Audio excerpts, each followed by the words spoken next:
Hi అందరికీ. మేము ఎక్కడికి వెళ్ళటం లేదు గోదావరికి దేనికి కూడా. ఎందుకంటే జర్నీ చేసి బాగా టైర్డ్ అయిపోయాం. వీళ్ళు సారీ మీ నోట్లో పూరి అంటున్నారు.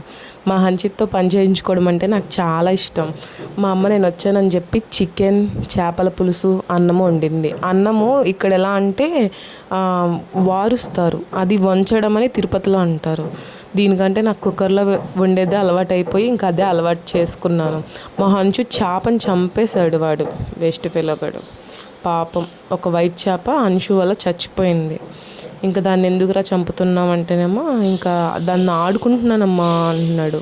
తర్వాత మిగతా చేపలను కూడా పట్టుకోవడానికి, చిన్నపిల్లలు కదా వాళ్ళు, పట్టుకోవడానికి ట్రై చేస్తారు.